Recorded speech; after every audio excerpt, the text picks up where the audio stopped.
자, 이재명 대통령 연일 SNS로 부동산 문제를 화두로 띄우고 있죠. 여야는 이 대통령이 낸 메시지를 두고 공방을 벌이고 있습니다. 네, 관련한 내용 최진 대통령 리더십 연구원장 또 이용호 전 국민의힘 의원과 자세한 내용 짚어보겠습니다. 두 분 어서 오십시오. 안녕하십니까? 네, 안녕하십니까? 저희 연휴에 함께해 주셔서 감사합니다. 연휴 내내 저는 정치인들 SNS를 요즘에 열심히 좀 보게 되는 것 같습니다. 장동혁 대표가 어제는 노모의 집에 찾아간 것뿐 아니라 다주택자를 무조건 사회학으로 규정한다 이렇게 SNS에 글을 올렸고 이재명 대통령이 오늘 새벽에 사회학은 다주택자가 아니라 이렇게 다주택자가 돈이 되게 만드는 정치인들이다라고 글을 올렸습니다.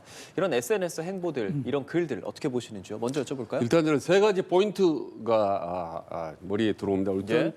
대통령이 새벽 SNS 통해서 부동산 문제를 거론하는 걸 보면 부동산 정책에 올인하고 있다라는 것. 두 번째로는 이제 대통령과 제1야당 대표가 이게 서울 연휴 동안에도 부동산을 갖고 이렇게 서로 논쟁을 벌인 것 자체를 보면 서울 연휴 밥상에 부동산 문제가 1번으로 떠오르겠다라는 생각이 들고요. 예.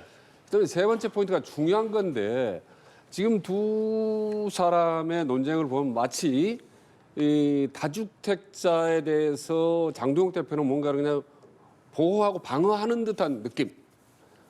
그다음에 이재명 대통령은 뭔가 이렇게 시정하고 고치려고 하는 느낌을 두고 있거든요. 그래서 다주택자를 놓고 입장이 상당히 판이한 느낌을 주는 건데 지금 대한민국의 다주택자가요. 한 가구 대비로 한 15% 정도 됩니다. 그러니까 말하자면 국민들이 한 85%가 집이 없거나 1주택자거든요. 그러면 15대 85, 그러니까 국민 다수가 어떻게 보면 무주택자거나 1주택자인데 이 싸움이 누구에게 유리하겠습니까? 당연히 어떤 다주택자에 대한 문제점을 지적한 이재명 대통령에게 국민 다수의 여론이 좀 더 유리하게 작동하지 않겠습니까? 그래서 저는 이런 SNS 설전이 장동혁 대표에 상당히 불리할 수밖에 없는데 저 게임을 저렇게까지 확전시키는 이유를 저는 좀 전략적으로 좀 납득하기가 어렵다라는 말씀을 드립니다. 예, 최진 원장 세 가지 포인트로 짚어주셨습니다. 자, 이용호 의원께서는 이런 상황 어떻게 보시고 계세요?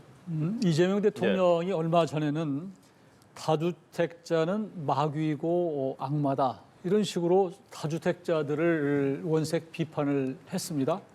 그런데 오늘은 좀 타겟을 바꿔서 사회학은 다주택자가 아니라 다주택이 돈이 되게 만든 정치인이다. 그래서 다주택자에서 목표 지점을 정치인으로 바꿨어요. 네.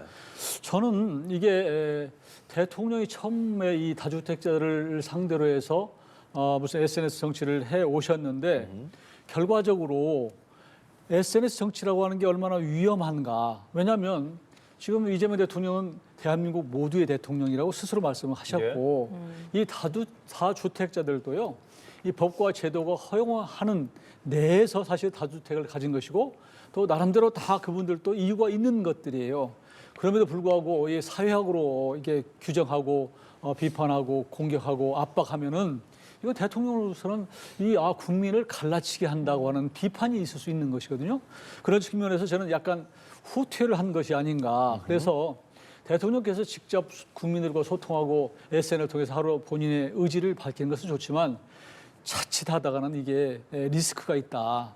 대표적으로 지난번에 캄보디아 어로 우리 대한민국의 국민을 건드리면 패가 망신한다. 그리고 나중에 이런 얘기 때문에 결국은 그거 SNS 내리고 또 캄보디아와의 어떤 외교적 마찰까지 생기는 일이 생겼기 때문에 대통령의 의지는 좋지만 그러나 어떤 그 진정성을 가지고 그래도 정제된 그리고 필터링을 할 수 있는 그런 메시지를 내는 것이 좋지 않을까 그렇게 생각합니다. 두 분 모두가 SNS에 게시를 올리는 것 그런 상황에 대해서 좀 언급을 해주셨는데 지금 오늘 새벽에 올린 내용은 사회학이 다주택자가 아니라 다주택이 돈이 되게 만든 정치인들이다라고 이야기를 했거든요. 그럼 이 내용에 대해서는 어떻게 생각하시는지도 간단하게 좀 여쭤보고 싶습니다. 다시 한번 여쭤볼게요.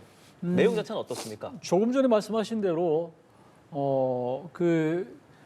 다주택자에서 공격 지점이 정치인으로 바뀌었거든요. 예. 결국은 정치인으로 다시 갔다고 하는 것은 정치 공방으로 하겠다는 것이다.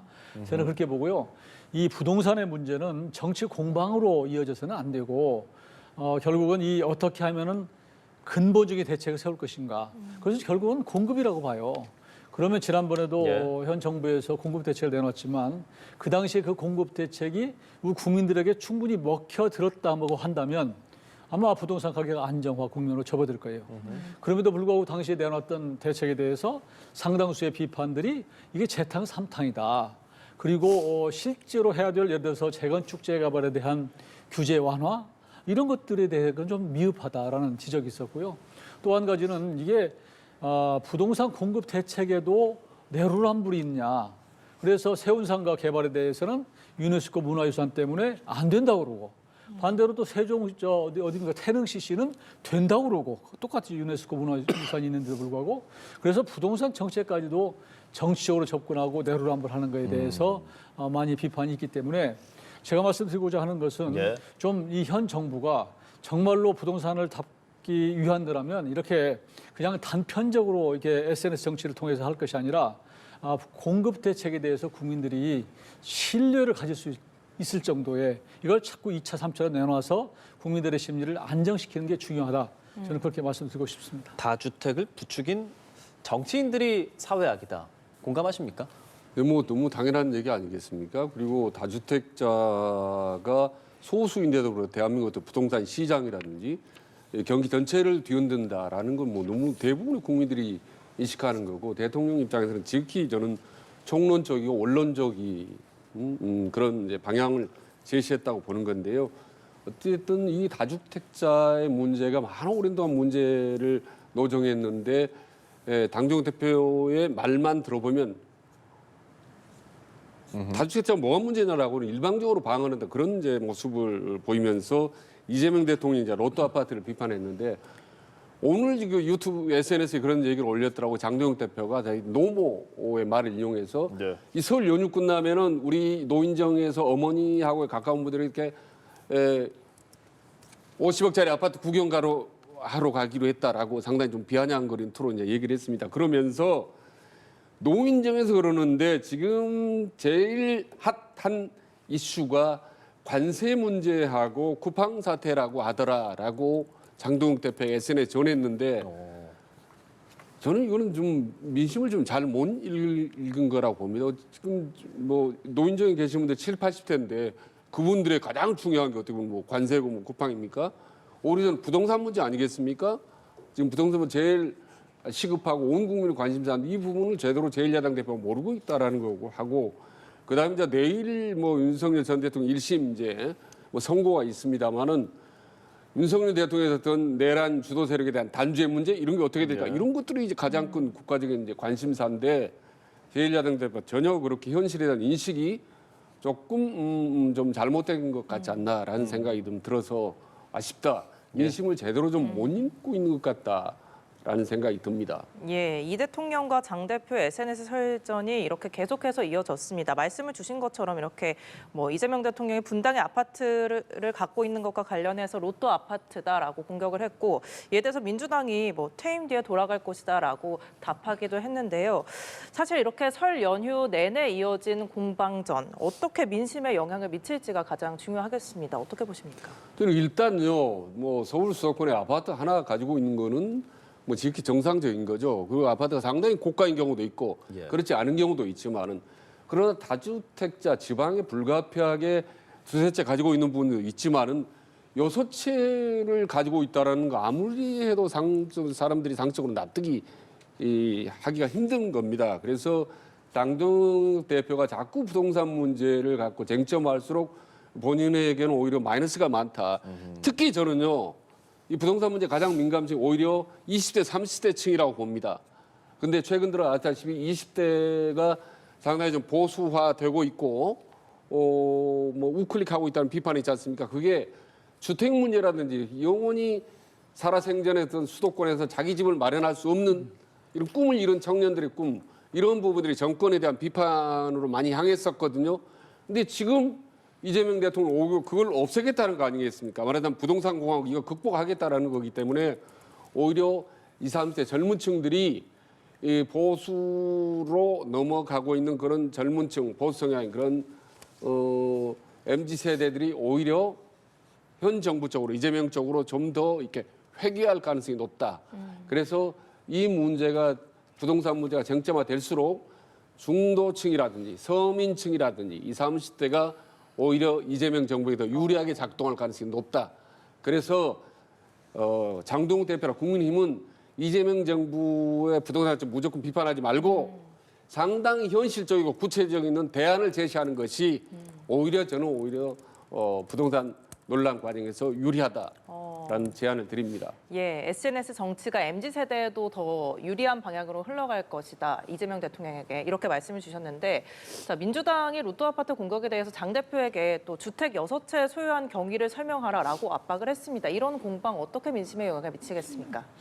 저는 이게 그 다주택자 문제 가지고 공방하는 것은 선거공학적으로 정치공학적으로 국민의힘에게 유리하지는 않을 거예요. 왜냐하면 기본적으로 이재명 대통령이 SNS를 통해서 다주택자들이 매물을 내놓을 수 있도록 하는 여러 가지 글을 올렸는데 이걸 마치 공격하는 것처럼 보이고 반대편에 쓴 것처럼 보이면 우리 국민들은 국민의힘은 다주택자를 옹호하나 이렇게 보기 때문에 결과적으로는 손해볼 수밖에 없다.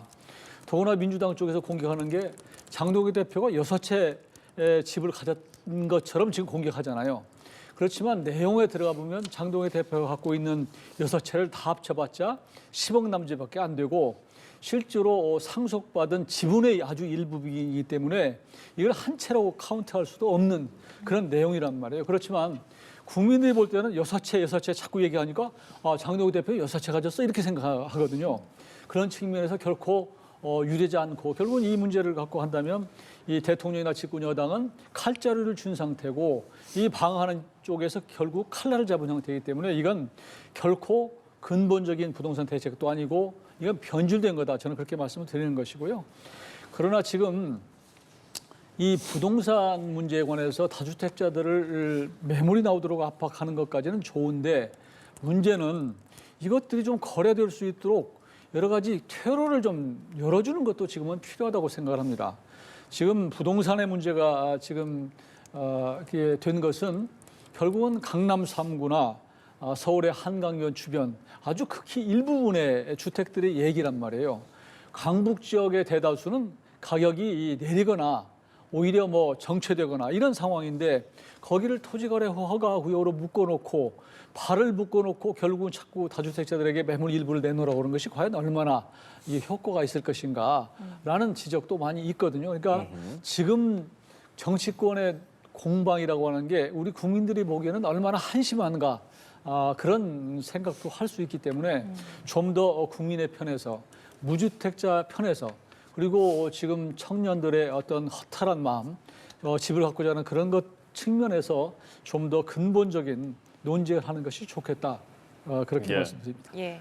오늘이 이제 연휴 마지막 날입니다. 설 연휴 동안 가족들 모여서 정치 얘기하면서 어쩌면 싸우셨을 수도 있고 다양한 얘기를 하셨을 텐데 이 연휴가 시작될 때부터 지금까지 저희 언론에서도 계속 여론조사 결과들도 다루면서 민심에 대한 이야기들을 나누고 있거든요. 과연 지금 이 시점의 설 민심을 여야 정치권에서는 좀 어떤 시각으로 바라보고 있을까요? 일단 만약 가족들이 밥상에서 여야가 얘기한다면요. 예. 민주당이 훨씬 더 악재가 더 많습니다. 민주당이 비판받을 소지가 많아요. 일단 얼마 전에 합당 논란 얼마나 시끄러웠습니까? 조국 혁신당과. 그렇죠?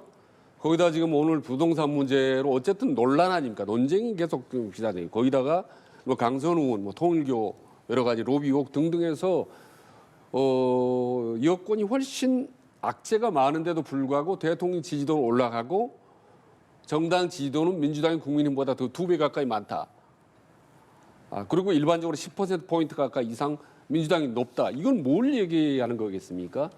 국민의힘이 아무리 해도 지지율이 올라가는 이유 이거 아니겠습니까? 말하자면 저는 어떻게 보면 국민의힘 원죄와도 같은 세 가지 딜레마에서 절대 빠져나오지 못하고 있기 때문이라고 봅니다. 그건 너무나 잘 아는 사실이죠. 실천은 못하죠. 첫째는 내라는 덫, 말하자면 윤석열 대통령 절연 이거 못하고 있는 것. 두 번째 국민의힘 우클릭 일변도. 그다음에 세 번째 한동훈 제명을 중심으로 했던 뺄셈 정치. 이 세 가지 지극히 원론적이고 중요한 큰 줄기 이 세 가지. 이 딜레마로부터 국민의힘이 빠져나오지 않는 한은 아무리 국민의힘이 호재가 많아도 민주당의 약재가 많아도 지지율 변동이 없다. 말하자면 민주당의 높은 지지율이 8개월째 지금까지 계속되고 있는데 이 추세가 이번 6월 지방선거까지 갈 가능성이 높다라고 보는 겁니다. 그래서 국민의힘은 뭐 여러 가지 부동산 투쟁이 뭐 논란 이런 거 하지 말고 조금 전에 말씀 세 가지 있지 않습니까? 내라는 듯 우클릭, 뺄셈 정치 이 세 딜레마로부터 하루 없이 빠져나오는 파격적인 변화를 하는 것만이 저는 지지율을 올릴 수 있는 거의 저는 유일한 길이라고 봅니다. 예. 자, 여야는 어떤 시각으로 지금 설 민심을 바라보고 있겠습니까? 지금 국민의힘의 그 지지는 매우 낮죠. 그 첫 번째 이유는 국민의힘이 분열하고 있다는 것. 그리고 내부 간에 지금 갈등하고 있는 여러 가지 요인들 때문에 그런 것이고요. 하나가 되지 못하는 것. 그리고 근본적인 것은 윤석열 전 대통령에 대한 관계 설정. 소위 많은 국민들이 당연히 절연을 요구하는데 불구하고 당 지도부가 마치 옹호하는 것처럼 강성 지지자들로부터 벗어나지 못하고 있는 모습, 이게 근본적인 원인인 것 같아요. 그래서 지금은 지방선거 앞두고 여러 가지 새로운 진로의 전략적 모색을 하고 있습니다만 그게 이제 설 연휴 끝나고 나서 어떤 형태로 나올지 주목할 필요가 있는 것이고요. 지금으로 봐서는 민주당의 여러 악재, 그러니까 김병기 의원의 여러 가지 공천, 여러 가지 개인 비리 이런 것들, 또 강선우 의원에 대한 여러 가지 얘기들, 그렇죠. 그런 악재들이 있음에도 불구하고 국민의힘이 스스로 하나가 되지 못하고 분열한 것들이 지금 보수에 대한 비판으로 이어지고 있고 실망으로 이어지고 있는 것 같습니다. 이번 설 연휴 때도 제가 보니까 보수 지지자들은 이제 TV 안 보겠다, 더 이상 정치 뉴스 보고 싶지 않다, 이런 얘기들이 많더라고요. 그래서 많이 실망하고 있는 모습인데요. 심기일전하고 정말로 새로운 모습 보여주지 않으면 오는 지방선거가 굉장히 어려운 그런 지경에 처해 있다. 저는 그렇게 진단합니다. 예, 조금 새로운 좀 전환의 시기가 필요할 것이다라고 말씀을 주셨고요. 자, 이제 이렇게 설 연휴가 이제 오늘 지나가고 나면은 본격적으로 100여일 정도 앞으로 남겨둔 선거 모드에 이제 본격적으로 돌입할 예정입니다. 자, 이번 선거를 가릴 최대 변수와 또 관전 포인트 중요할 텐데요. 먼저 어떻게 보십니까? 그래 누가 뭐래도 최대 관전 포인트는 저는 이 내란 심판이라고 봅니다. 말하자면 윤석열 전 대통령 그림자, 이 부분이 얼마나 짙게 들어야 되느냐가 저는 최소한 1년 이내는 모든 국정원의 판단의 심판, 민심의 지표라고 보는 거죠. 공교롭게도 내일 윤석열 전 대통령 1심 선고가 나오지 않습니까? 그렇습니다. 예. 저는 내일 사형이 선고되든 무기 징역이 선고되든 어떻든 이게 중요한 거 아니라 윤석열 전 대통령의 태도라고 봅니다. 1심에서 구형했을 때도 사형을 구형할 때 가장 큰 이유가 전혀 반성의 기미를 보이지 않는다라고 했거든요. 아마 내일도 그럴 가능성이 높은데 윤석열 전 대통령이 여전히 계엄에 아무 문제가 없다고 얘기를 하고 또 그걸 지지했던 세력들, 이른바 윤 어게인 세력들이 당을 중심을 차지하고 있고 그리고 그 여론, 그 주장을 그대로 받들어서 장동혁 대표와 계속 당 운영을 하고 있는 한은 저는 지방선거에 승리할 가능성이 높고 그래서 결국 결론적으로 말씀드리면 최대의 관전 포인트는 장동혁 대표가 지금처럼 계속 강성 우파 일변도로 가느냐 아니면은 정말 실질적으로 어떻게 보면 상당히 변화를 가하느냐. 중도 외연 확장을 위해서 단순히 사과나 절연의 선언적인 차원을 훨씬 넘어서서 완전히 파격적으로 황골탈퇴하는 모습 보여주느냐 안 보느냐가 이번 선거에 저는 최대 관건이라고 봅니다.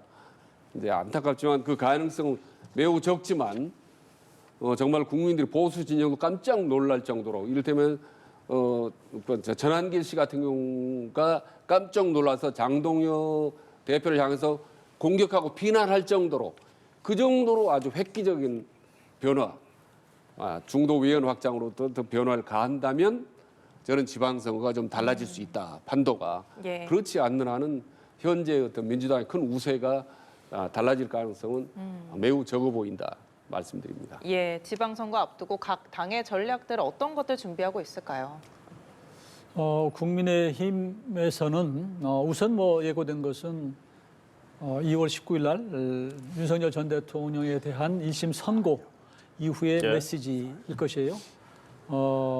제가 보기에는 그 메시지가 단호하고도 분명하게 윤과의 절연 이런 내용이 포함돼야 된다 이렇게 생각을 하고요. 예. 그렇지 않으면은 지금까지 내용이 계속되어 왔던 야권 내 분열상 그리고 한동훈 전 대표 측과의 여러 가지 갈등 이런 것들이 봉합되기가 어렵다고 생각을 합니다. 그래서 지금 장동혁 대표가 과연 그때 메시지를 어느 정도 분명히 낼 것이냐 하는 것이 관전 포인트고요.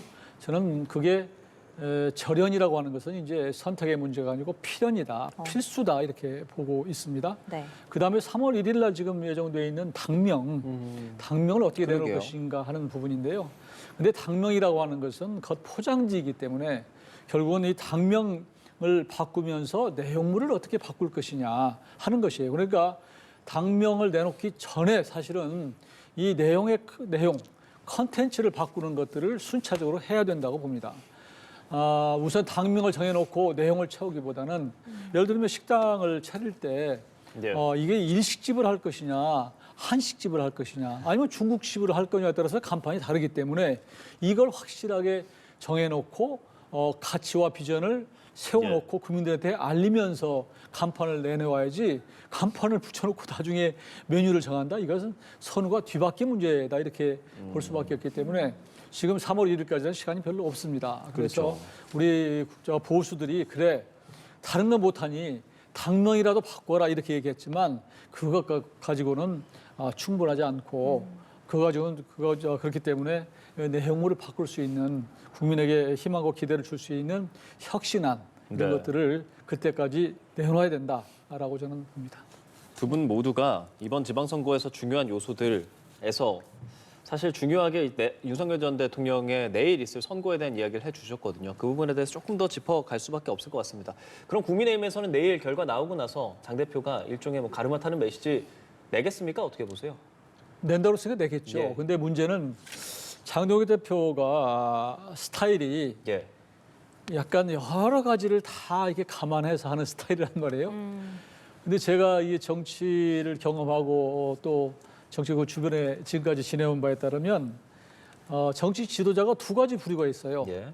어느 날 확 정말 180도로 바꾸는 그런 선택을 하는 결단의 지도자가 있는가 하면 어떤 지도자는 본인의 어떤 그 관성의 법칙에 따라서 이걸 바꾸지를 못하고 조금씩 바꿔간단 말이에요. 그런 지도자가 있단 말이에요. 그러니까 한 번에 확 바꾸는 지도자는 제가 경험한 사람은 김영삼 전 대통령 스타일.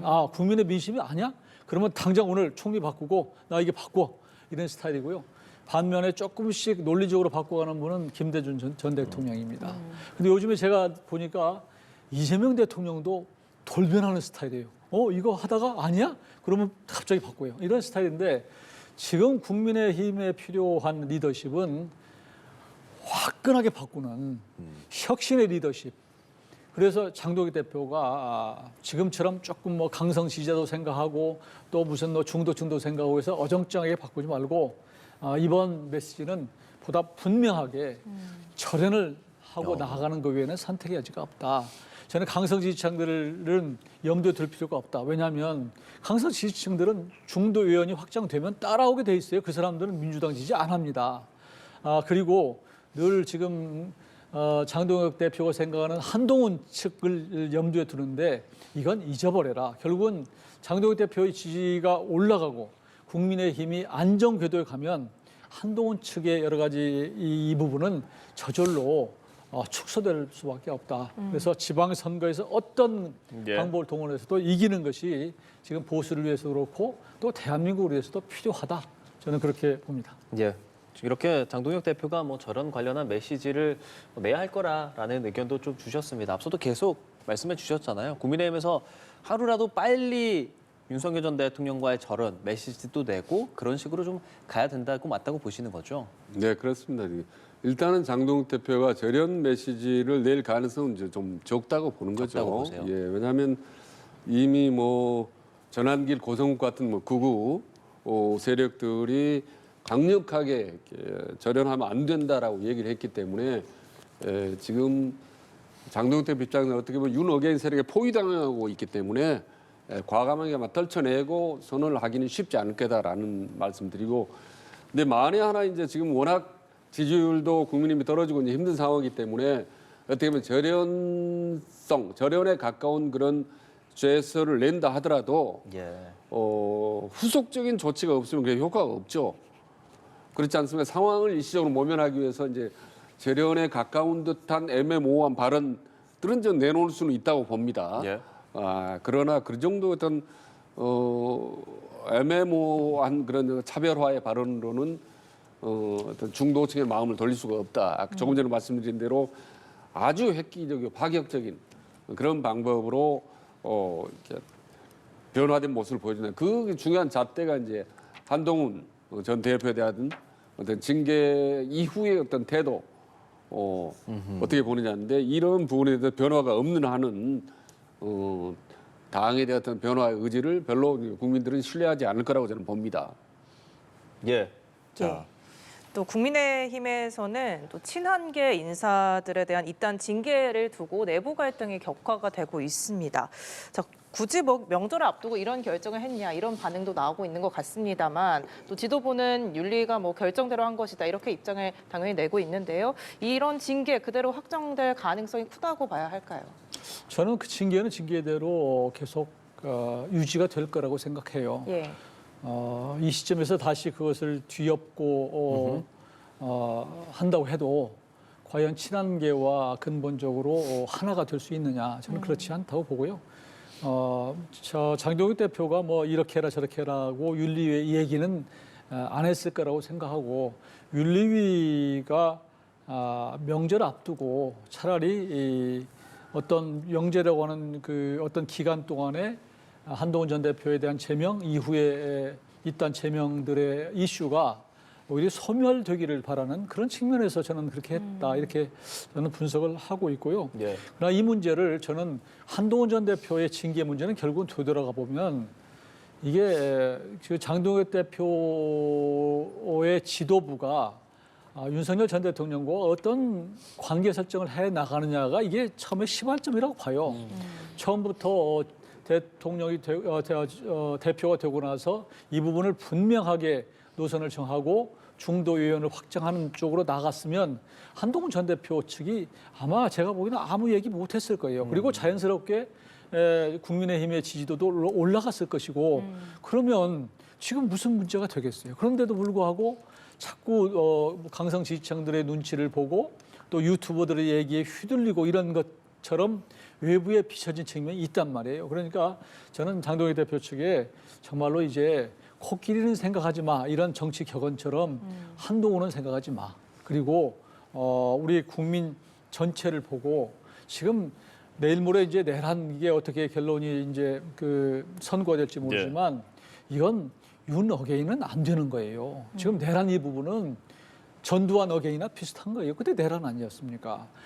이게 박근혜나 이명박 전 대통령의 문제와는 차원이 다른 근데 그럼 이런 그 게 생각하지 때문에 마라고 말씀하시는 게, 징계는 징계대로 일단 하고 생각하지 맙니까? 아니면 징계를 아니 조금 징계 뒤로 부분은 두고 이미 둡니까? 과거의 문제로 갔다 이미 이거예요. 징계는 징계대로 두고. 그러니까 예. 지금이라도 그 부분은 나중에 이제 그 부분은 이제 예를 들어서 우리 당이 잘 가고 의원이 확장되고 자연스럽게 가면 한동훈 전 대표 측과 자연스럽게 합쳐질 때가 올 거예요. 그런데 지방선거 전에는 제가 보기에는 어렵다고 보고, 예. 이게 한동훈 전 대표도 당 외에서 뭐 토크 콘서트하고 뭐 이렇게 자꾸 하는 것이 이게 보수를 위해서는 망해라 하는 것이거든요. 결국은 이렇게 가기보다는 보수를 생각한다면 본인도 때로는 좀 어떤 희생하는 모습도 보여주고, 다 상당수의 국민들도 한동훈 전 대표가 좀 억울한 측면도 있겠네 이런 생각하는 사람도 있기 때문에 예. 그런 시간을 가지고 다시 하나가 될 수 있는 계기를 보고 본인이 그런 처신을 좀 신중하게 해주는 것이 좋지 않나. 왜냐하면